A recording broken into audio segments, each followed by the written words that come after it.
నేను ఇప్పుడు చైనాలో ఉన్నాను. మీరు ఇక్కడ చూస్తే కనుక ప్రజలు హ్యాపీగా ఉన్నారు, ఏ జబ్బులు రొచ్చులు లేవు, చక్కగా ఎవరి పనులు వాళ్ళు చేసుకుంటున్నారు, హ్యాపీగా ఉంటున్నారు. సో 11 అవుతుంది రాత్రి టైము. చూడండి, ఎవరో కనీసం మాస్క్ కూడా పెట్టుకోవాల్సిన అవసరం లేదు ఇక్కడ. ఇదంతా కూడా మన మీడియాలో వస్తున్న వార్తలన్నీ ఏంటంటే నాకు చాలా ఆశ్చర్యంగా అనిపిస్తుంది. సో పక్క దేశంలో ఏదో అయిపోతుందని ఒక వార్త సృష్టించుకుని దాంట్లో టైం పాస్ చేసే మనం మన దేశంలో ఏం జరుగుతుందా అని కనీసమైన ఆలోచన చేయలేకపోతుంది మన సమాజం. అది చాలా బాధాకరమైన విషయం.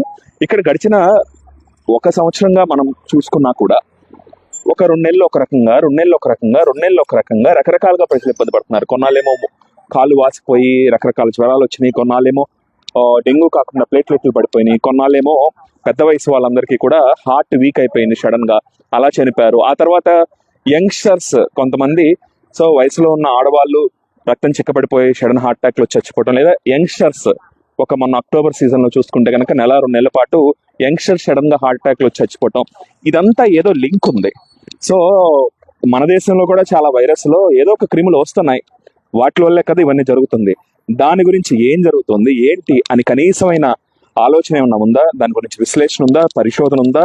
దానికి ఏమైనా పరిష్కారాలు ఉన్నాయా? ప్రజారోగ్యం గురించి ఏమాత్రం కూడా ఏమీ లేకుండా మనం ఏంటయ్యా అంటే చైనాలో దాచేస్తున్నారు. సో ఇక్కడంతా సిస్టమ్ అంతా కూడా ఆర్గనైజర్ గా ఉంటుంది.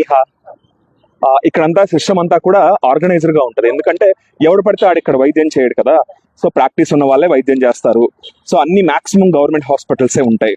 సో వాళ్ళ దగ్గర ఇన్ఫర్మేషన్ ఉంటుంది, లింక్స్ ఉంటాయి. సో తమాషాగా ఉండదు అనమాట. ఏం జరుగుతుంది అనేది వాళ్ళు మొత్తం కూడా డీటెయిల్స్ తెప్పిస్తారు. సో ఈ సీజన్ లో ఏ రకమైన నిమోనియాలు ఎన్ని వస్తున్నాయి ఏంటనేది వాళ్ళు పూర్తి వివరాలు తీసుకుంటారు. మనకు మళ్ళీ ఇట్లా వదిలేరు. వాళ్ళు ప్రజారోగ్యాన్ని గాలికి వదిలేశారు ఈ దేశం. అసలు కోవిడ్ లో ఈ దేశంలో వచ్చింది, కోవిడ్ ఈ దేశంలోనే వచ్చింది. కానీ చాలా విచిత్రమైన విషయం ఏంటంటే ఇక్కడ కేవలం 25-30 మంది మాత్రమే చనిపోయారు కరోనాతో.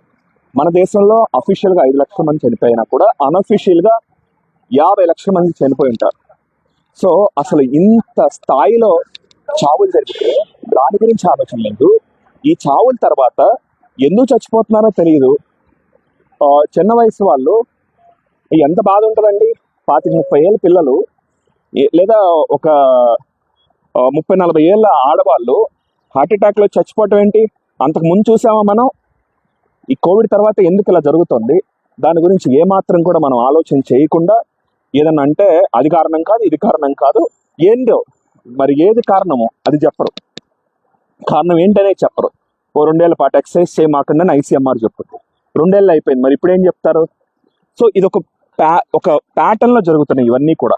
అంటే ఏంటంటే ఒక 2 నెలలు జరుగుతాయి, 2 నెలలు జరగవు. అంటే ఏదో ఒక లింక్ ఉంటుంది.